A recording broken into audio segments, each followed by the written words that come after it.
Salut tout le monde, on est parti aujourd'hui pour le 1325e épisode de l'After Zap Image, épisode uniquement consacré à la 38e et dernière journée de Ligue 1. On va regarder les résultats importants et les enseignements de cette dernière journée de Ligue 1, puisque le classement a tout de même un petit peu bougé par rapport à hier. On va démarrer les amis tout de même avec les deux unes du quotidien L'équipe. France-Espagne 2-0. Alors oui, évidemment, on va en parler aussi un petit peu. La prolongation de contrat de Kylian Mbappé du côté du Paris Saint-Germain. Et puis on rappelle aussi hier que l'Olympique Lyonnais, section féminine, s'est imposé en finale de la Ligue des Champions. Une nouvelle fois, les Lyonnaises sont championnes d'Europe.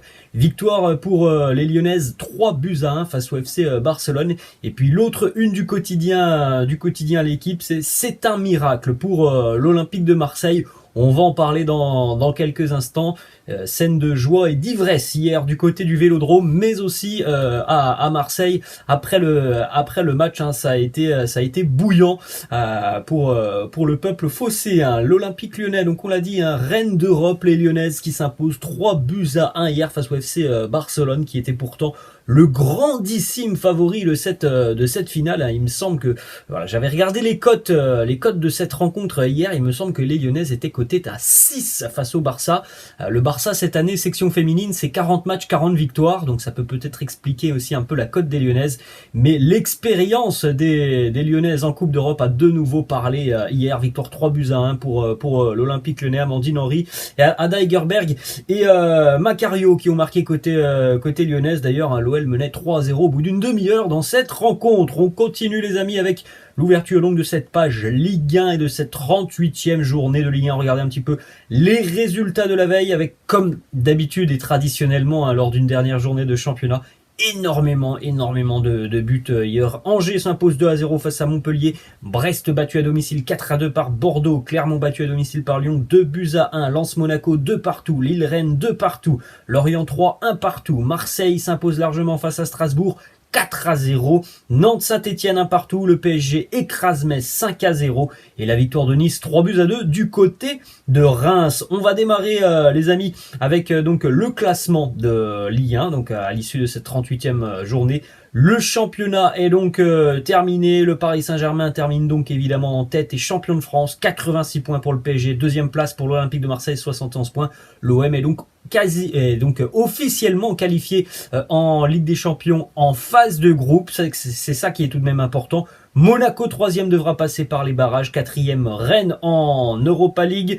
5e l'OGC Nice en Europa Conference League. Et il y a une petite erreur sur le tableau puisque Strasbourg n'est pas européen. Et puis en bas de tableau, Bordeaux et Metz sont relégués. Saint-Etienne est barragiste. Le Paris Saint-Germain s'est imposé donc 5-0 hier face au FC Metz, grâce notamment à un triplé de l'un des hommes de la soirée, Kylian Mbappé. Un but aussi pour Neymar, un but aussi pour André Di Maria, la dernière sous les couleurs du Paris Saint-Germain pour André Di Maria. Le Paris Saint-Germain termine donc évidemment en beauté cette année.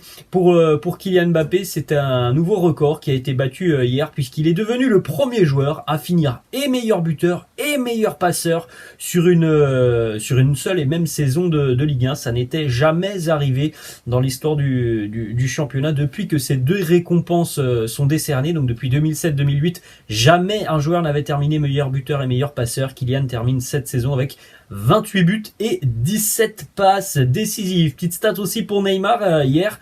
Le 100e but du Ney sous les couleurs du Paris Saint-Germain. Il est donc maintenant 5e meilleur buteur de l'histoire du club, à égalité avec Dominique Rocheteau. Pour Kylian Mbappé, vous pouvez le constater, il est toujours à 30 buts d'Edinson Cavani. Et voilà, il sera certainement le meilleur buteur du Paris Saint-Germain l'année prochaine. La petite image aussi émouvante de André Di Maria, on l'a dit, on en a parlé notamment très récemment sur la chaîne, toute la semaine on en a parlé un petit peu. André Di Maria qui a appris officiellement vendredi qu'il allait quitter donc le Paris Saint-Germain. Évidemment une soirée particulière pour lui hier, avec en prime tout de même un but pour Di Maria, et puis de nombreux hommages qui lui ont été rendus évidemment par le parc, par le public qui était présent, par ses coéquipiers aussi. Donc ça a été une soirée pleine d'émotions pour l'international argentin. On enchaîne les amis avec évidemment l'information que tout le monde attendait et qui était quasiment officielle depuis le courant de l'après-midi hier. Kylian Mbappé a donc annoncé sa décision hier au Parc. Alors il y a eu un petit communiqué du club parisien sur les réseaux sociaux juste avant la rencontre, et puis donc vous avez cette belle image, hein. Nasser Al-Khelaifi qui pose avec Kylian Mbappé, qui prolonge donc jusqu'en 2025 avec le Paris Saint-Germain. Donc évidemment pour le PSG c'est une excellente nouvelle de garder le meilleur ou l'un des meilleurs joueurs au monde.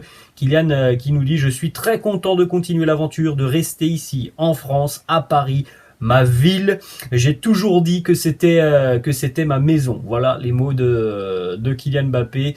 On en reparlera évidemment, hein, les amis, dans les prochains jours. Ensuite, autre information côté Paris Saint-Germain, Nasser El Khelaifi qui négocie directement la venue de Ousmane Dembélé au Paris Saint-Germain. Alors il va y avoir beaucoup de changements vraisemblablement au PSG là, notamment parce que Kylian va continuer avec le club, mais il va y avoir énormément de changements dans les semaines à venir, normalement côté parisien. Vraisemblablement le départ de Mauricio Pochettino, le départ aussi de Leonardo.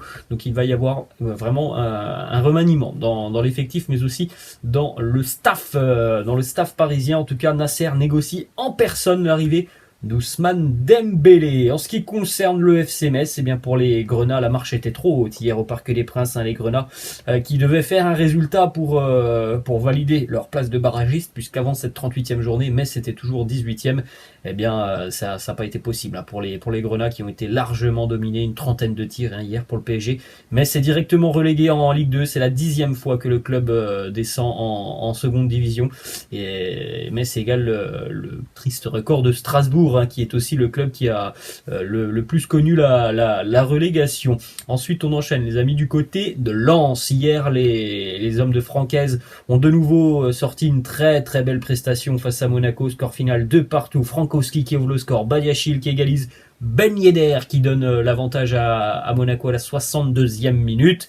Et puis Vinicius Ganago, le Lensois, qui égalise à la 95e minute au terme d'un match spectaculaire avec une quarantaine de tirs hier à Bollaert.